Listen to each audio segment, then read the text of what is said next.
This presentation is provided by BoardPaq LLC for educational and informational purposes only and does not constitute legal advice. The opinions expressed by the presenters are their own and not necessarily those of BoardPaq. Hello, my name is Tiffany. On behalf of BoardPaq, we welcome you to today's webinar. BoardPaq has teamed up with Amazon's #1 best-selling author in board governance, Thomas Bakewell, and fundraising guru Carol Wiseman to help educate boards on the latest industry trends during our boardroom webinar series. This series will focus on different topics each month. Before we introduce today's speakers, I do want to mention that BoardPaq is a secure, affordable, and easy-to-use paperless board meeting solution. We are an iPad app, and you can also log in from the web browser as well. Since we are focusing today on minutes that matter, I do want to point out that one of our key features is the Agenda and Minutes Builder tool. Through this system, your admins can create minutes during your meeting, and at the end, their document is ready for approval. Before we jump into today's topic, let me tell you a little bit about today's speakers. Thomas Bakewell works to bring out the best your team has to offer and helps you turn around and improve your corporate bottom line. He is also the author of the book Claiming Your Place at the Boardroom Table. Over the past 30 years, Thomas Bakewell has advised and directed CEOs and presidents of large for-profit and nonprofit corporations. His vast board experience has made him a leader and a go-to source in board governance and strategic development. Carol Wiseman, president of Board Builders, is an internationally known speaker, author, trainer, and consultant. Carol specializes in volunteerism, fundraising, and governance. Carol won a Telly Award for her PBS special, Building a Board with a Passion for Mission. She is currently working on her 10th book titled Questions to Ask When Asking for Money. Carol has served on 38 boards and has been president of 8. Well, Tom, let's get going.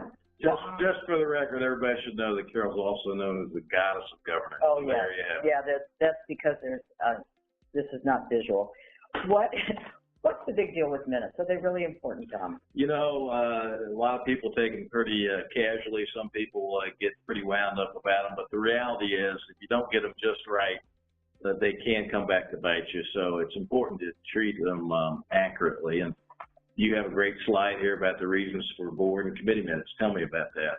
Well, basically, the first point is that it has to be transparent. The next thing is you may be judged on them. The third thing is they have to be portable. Finally, they have to be fair and equitable. Well, you want them to be fair and equitable, and you said finally, but I see a pair of handcuffs there and a court. Things can go wrong, as you well know as an attorney. Yeah, we'll get into some case studies, some details. It's almost unheard of for somebody to go to jail for bad minutes, but the reality is things can get off the rail and cause real problems if you don't have good minutes. So we're going to talk about that, and while we're having my legal hat on here, of course you have the courtroom there where some outside third party like a judge can judge the decisions you made, but I'm going to take a moment here and also add the disclaimer. The reality is when you're making minutes, some lawyers will tell you they want them short form, some lawyers will tell you they want them long form, some lawyers will say they're big on detail. Most every corporate law firm out there will have a handout or a brochure or a white paper they can send you about doing minutes, so keep that in mind. But the bottom line is on minutes, you want minutes that reflect all the decisions that are made, all the actions that are taken, and at a minimum, they keep a record of the important discussions. So my disclaimer is that I'm a lawyer, but if you ever have a real question, you have to go see your lawyer. So there you go. Okay. So tell us what should be in great minutes. We're going to give you the really tight line review over here. Here's what minutes ought to do. First and most importantly, they ought to tell a story. If you pick up these minutes 5 years down the road or 10 years down the road, or better yet, somebody who wasn't in the room, you want to know what the story was. They absolutely prove that there was debate and decision-making process. We want a record of what went down and what were the decisions. Here's an example, number 3 there, don't name names. Some lawyers would tell you, oh, absolutely, we have to have every name, who spoke when. I'd say don't name the names, just come up and put the decisions down. You want to demonstrate that there was a debate on key risk and alternatives. and you want to show who was in the room, and a final one that the minutes were read and corrected at subsequent meetings. And this is really why we're so supportive of board portals, because it's really easy for everybody to get to them and have a chance to make corrections and suggestions. So what are the key responsibilities of board members in terms of what could get them into hot water and why minutes need to be accurate? So this is the real key question about having minutes here. What's the overall responsibility? Going back to Good Governance 101 and what's my duty as a board member, you have absolutely two basic duties. Some people will tell you there's 5 or 10. You have two basic duties. You don't see them here on the screen, but it's the duty of care and the duty of loyalty. And where that translates into taking minutes and keeping your fiduciary duty up, you have a duty to do your work. And the old saying, duty of care, what that really means is don't be sloppy. It means that you talk to the experts, you get people to review the material, you do your hard work, and then you come to a decision and you have a vote. That's fulfilling your fiduciary duty. If you're having a lawsuit, that's what they're going to look at. And then the same thing is you also have the governance piece, which is more the mechanics. Were we required to have a vote? Were we required to send out notice? Did we need to have a quorum? Was the quorum there? Did we have to have an annual meeting? Did we meet that, et cetera? Who was in the room? Who was asleep? Who was awake? I'm kind of being a little tongue-in-cheek there, but who was in the room? How were they there? And did we meet all the legal requirements? And that's governance responsibility. So we know what the responsibility is, but what should great minutes include? Well, as we see here on the screen, I'd say there's 3 key things: reflect decisions made, the actions taken, and the discussion of important topics. That's the history and the record you want. Well, we found a really great, actually, the praise goes to you. We found a great paper on do's and don'ts through Parent-Teacher Organization today, and giving them credit, we took a few of their points that we want to share with them. Yeah, and again, if you Googled up minutes and how to do good minutes, there's lots of great resources out there. You can find them for most every major country way to do them. When you deal with minutes, sometimes you're dealing with publicly traded billion-dollar companies. Sometimes you're dealing with a small local PTO and everything in between. This was a great list. Do keep minutes at any meeting where people vote. So that provokes a question, Carol. I got a question for you. Are minutes legally required? Of board meetings. Are minutes legally required for any kind of meeting?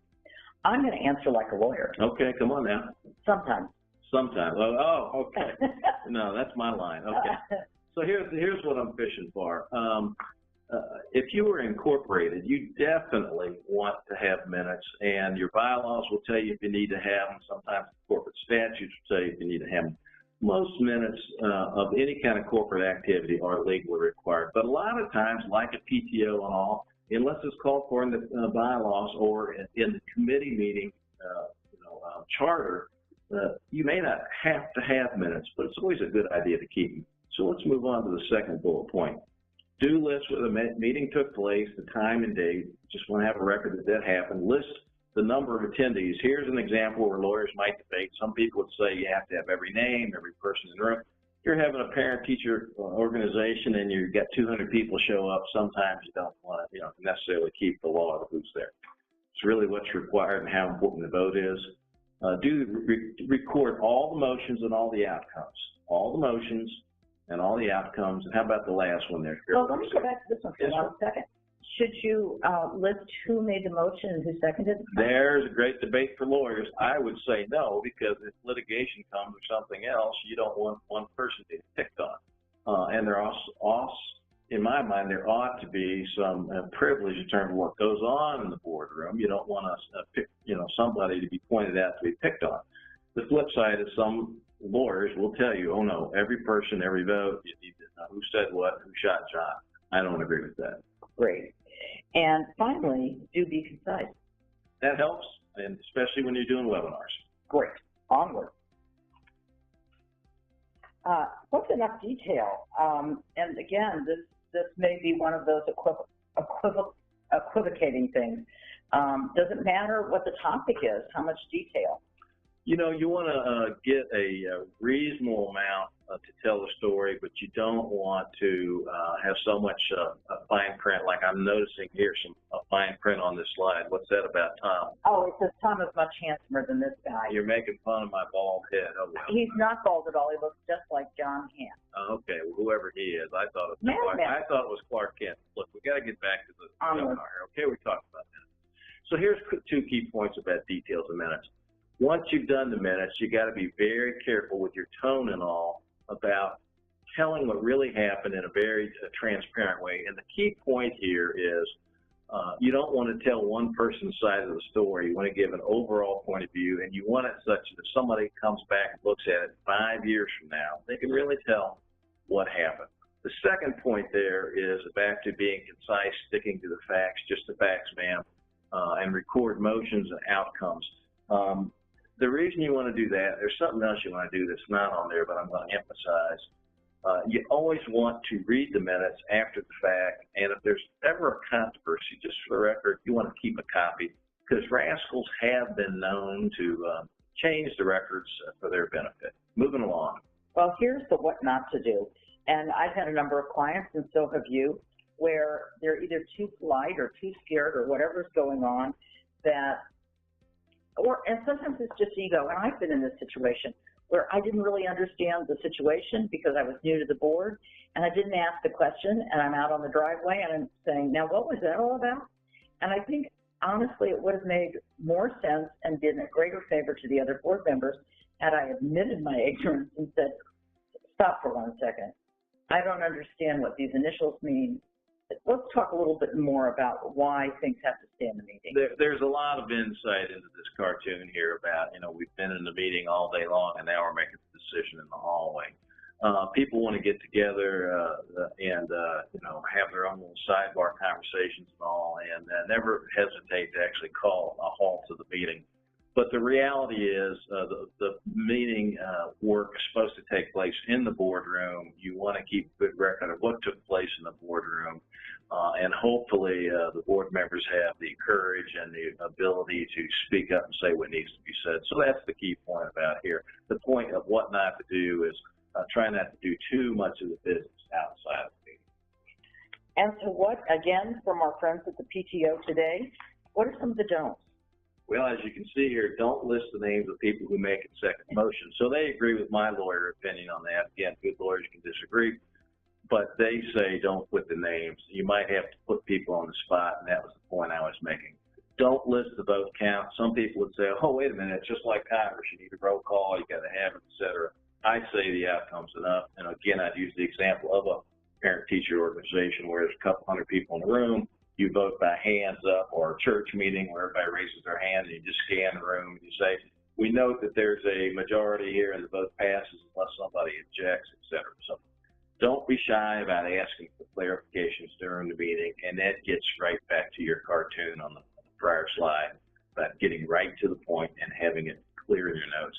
And don't wait to type up the minutes. Oh, boy, I've been there. We've all been there. Yeah, even when I had a memory, it was really hard to try and reconstruct it. So you've got some case studies. I would love your case studies. Tell us about United Healthcare.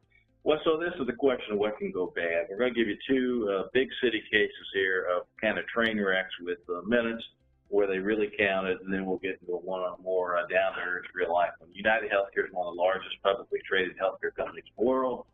And a few years back, they had a little hiccup, and basically the CEO lost his job. Hundreds of millions of dollars in fines were paid, et cetera. And this all revolved. It's a hiccup, and all this was revolved really around the issue.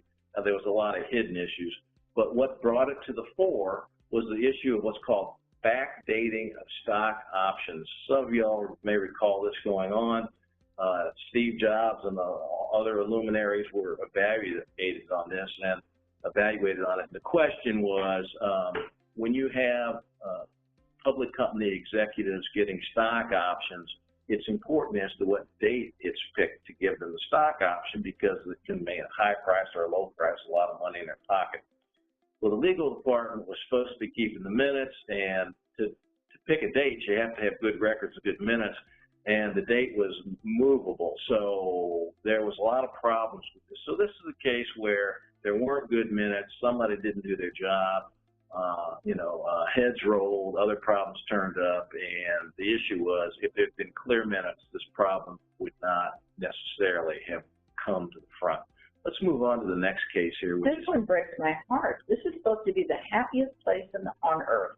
But the corporate headquarters, not so much.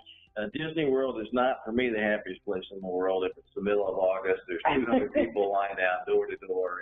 But I love it. I love going there. I see smiles. We love the mouse. We love the mouse. So this, again, was another classic story. This one got a lot more press because while people like Sidney Poitier, who was the director, et cetera, et cetera, et cetera. And here's what happened in the long form. One of the top executives of Disney died, the number 2 in command. The CEO and his board talked about it and said, we need a new number 2 president. And they went for a guy named Michael Ovitz. Michael Ovitz was provided a contract. He was hired. Within 14 months, he was discharged, and his compensation package for leaving was $130 million. Look, I'd pay him for $10 million a year. I'm really that good, you know. You could live on $10 million a year? A year. Camping. Yeah, camping. So anyway, the point being, this was a train wreck in many people's views. And so, as you might suspect, some of these shareholders brought a lawsuit and said the board did not do their job. The board failed to protect the interests of the shareholders, and we want the board members to pay that $130 million. You'd have to skip a number of meals to do that. I'm good. I'm getting thin. Okay. So what was going on here? What really happened in terms of the mouse might have roared? There was a shareholder lawsuit brought against the directors for violating their fiduciary duty. It's a case of pay gone bad. Let's talk about what happened here. And the bottom line is the company, by the skin of their teeth, after years of litigation, millions and millions and millions of dollars of legal fee and lots of embarrassment for the directors, they avoided getting tagged for this $130 million. But the courts and the judges in the Delaware court, a prominent corporate jurisdiction, basically hit these directors with a 2x4 and said, you didn't do your job. If this was today, you would be found guilty of not fulfilling your responsibilities, and you would be tagged for $130 million. Now, one of the things I love, there's always two sides to every story. Michael Ovitz was the CEO of a big company in Hollywood that hired and represented all the prominent actors. So what was really going on there is he had a severance package when he came in the door, and this is very common for top executives. I'm walking away from a company where I have $100 million of equity. If you want me, you got to basically buy me out and promise me something goes wrong. The problem they had with this is when people start digging into the minutes and they say, oh, yeah, well, we all approved Michael coming on board and the CEO paying him $130 million. Well, the minutes really didn't show that. In fact, and when they, checked plane tickets and phone skips, and a couple of the directors were actually playing golf over in Ireland, and there were all kinds of problems with whether they were really doing their job or not. So enough about the mouse that roared. Let's move on. So this would actually apply even if you're talking about a nonprofit where you're paying your executive director $60,000. Absolutely. You want to show that you had a record and that they were brought in and they did the job. What you got here for us, Carol? Who's that handsome rascal? That's not Tom. That's Achilles. And we're going to talk about the Achilles heel and what happens if there's too much detail. Yeah, so we're back to the question here of what's it take for good minutes. And look, here's the bottom line. You skip the right details in minutes. It could sink the ship, you can cook your goose, any metaphor you want. And it can be your Achilles heel. So, again, Michael Ovitz and the people at Disney are probably wishing they would have had some better minutes to prove up what happened. We talked about the two cases of United Healthcare and Disney, those billion-dollar companies, but let me give you a really more practical, down-to-earth, day-to-day case of what happened. This was one of my circumstances from over the years, and I call it the Three Musketeers. You had a classic American startup from a garage. Three people shook hands, started a business literally out of a garage.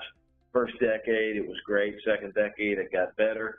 And they were very smart. Once a year, they had one meeting. The three of them sat down over the coffee table, and one person owned 40%, the other two owned 30, 100% ownership, and they did something great. They all went out and bought big life insurance policies on each other.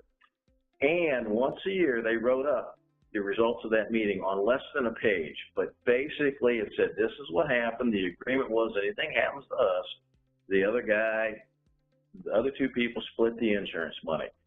That almost is what you would have called in legal terms a buy-sell agreement, and it's recorded. Well, they got so busy finally growing and doing okay and making money, they quit having that annual meeting. And so they weren't keeping that record. So they'd do it 1 year and then not do it for 2 or 3 years. And then, well, about 20 years later, the senior person ends up on the treadmill, as we hear, died on the treadmill. Sports will kill you. I know, sports will kill you, workout will kill you. Yeah. So anyway, so there's the question, well, we think here's what's supposed to happen. The other two people are supposed to get, insurance is going to come in the company. The other two people get to buy the shares. Everything's simple. We got it right here in the minutes. We got a buy-sell agreement. In comes Widow Jones, the fellow who died. And said, that's all a beautiful thing, but nobody ever told me.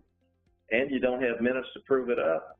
And so I like the life insurance. I'm keeping the company and I'm keeping the life insurance, and you don't need a job anymore, et cetera, et cetera. So a classic example where minutes really counted those first 5 or 10 years where they met every year and had a simple record of what happened. We agree to this. We have life insurance. It's called buy-sell. This is where it's for. It was a beautiful thing. So sometimes just a little bit of details can really make a difference. Did Mrs. Jones get the money? We're going to get into lawyer conferences there, but when it was all said and done, it worked out for the best, and that also had to do with some good detailed record keeping. But we're not going to get off. Okay. Who are these handsome folks? There are any number of people who can be great secretaries or minute takers, and they have to be superheroes, though. And here's the thing. They have to be the kind of people. Are you trying to tell me that's a person in the middle there with a little white furry? No, I think any really good corporation needs a corporate mascot. Okay. But in fact, this is your fan club, isn't it? Yeah. The only one, the lovely lady with the sword, unfortunately, has passed away. She was 98 in that picture, and I would have trusted her with the minutes. And the qualities she had, and Lucy the Pot, is that she was extremely bright. She was very good with details, and she kept track of things. And so if you're a highly detailed person, but not compulsive, so not someone needing medication, but somebody who really gets things done immediately, doesn't put things off, and is very detail-oriented, can really take great minutes. That's neat. Good presentation there. So what's this? Well, here's the deal. This is the sort of board meeting conundrum, and it's a balancing act, because you really want two things. You want your minutes to be secure, so that, especially if you're a company where you're talking about trade secrets or anything. Patient confidentiality, healthcare. All that sort of thing, absolutely.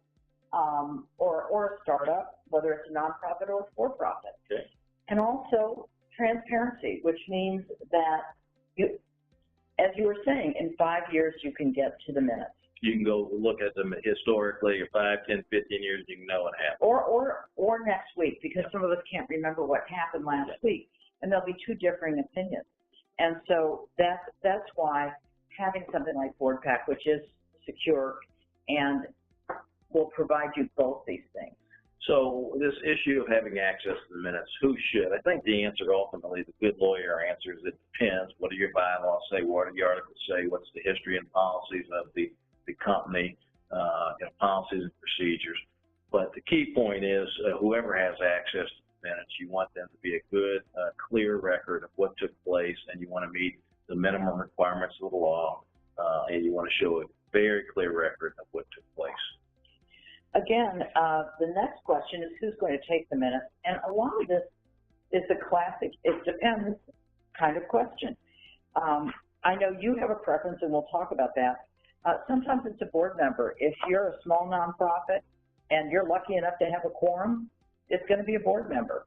And even if you may be a large nonprofit or a corporate, an association or corporation, you may well have a board member. And sometimes it's a staff person, and this might be someone with secretarial skills. And finally, and this is more common in the for-profit world, it may be a corporate attorney or outside the United States in the British Commonwealth, former British Commonwealth countries of parliamentarians. Yeah, here's what I would say the top line then, that was well said. I'd say you want somebody who's willing, somebody who's capable, and someone who has the time and experience, and as you pointed out, they're good at fast follow-up. Look, the reality is you've got a complex public company or a big healthcare company. You want somebody who's going to be a lawyer or a parliamentarian or a corporate secretary that does this all the time. But it's perfectly fine for any member of the board, et cetera. And, you know, you hand this off. You know, you let the person who's done it forever train the new person for a time or two, and you move on. Speaking of which, listen. Yeah, this training business is a real issue. This is what board minutes used to look like. And so if you were lucky, they weren't falling apart.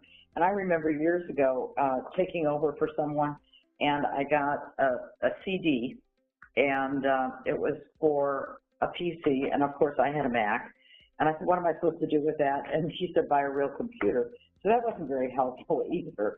So this is the old days, and there's new ways to do it, and that's why we believe in board portals. Yeah, and that's why we like BoardPaq, because it really does offer you a very efficient way to keep your minutes and let everybody have access to them who is authorized. So how about this next slide here, kind of a top line here of top points of great minutes. Why don't you do a couple, and I'll do a couple. Well, this is why I don't do minutes. Oh, okay. I'm terrible at detail, and I'm dyslexic.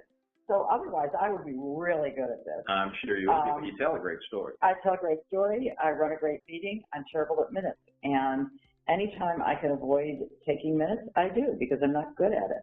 And I love the people that are great at detail work. I also have problems, and I try as hard as I can to read the minutes and check for accuracy. Very important, and that's why you want to bring the minutes back into the meeting room. Most people blow it off and don't look at it. I'm going to say it again. If you ever have a place where you stand alone, you're the only person voting for something, here's what I say. If you got to vote no and everybody else is voting yes, vote no, and vote no enthusiastically, and get a copy of the minutes the next meeting to keep for your permanent file. Absolutely. And I think the other art is part art, part science, is having a good agenda. Yep. And so you need an agenda to reflect what the pattern of the meeting was, and it should be included in that. And if you've got a great agenda on the front end, it can actually help the flow of the meeting, which is very important. Absolutely. Onward to you. Limit or eliminate personal. You have a story about. Yeah, well, here's the issue on personal notes. This is manna and fodder for plaintiffs, lawyers, and attorneys. If there's an issue, they will dig in and look for every scrap of paper. So to make sure we're being clear here, lots of times when I go to a board meeting or you go to a board meeting, we keep notes, et cetera.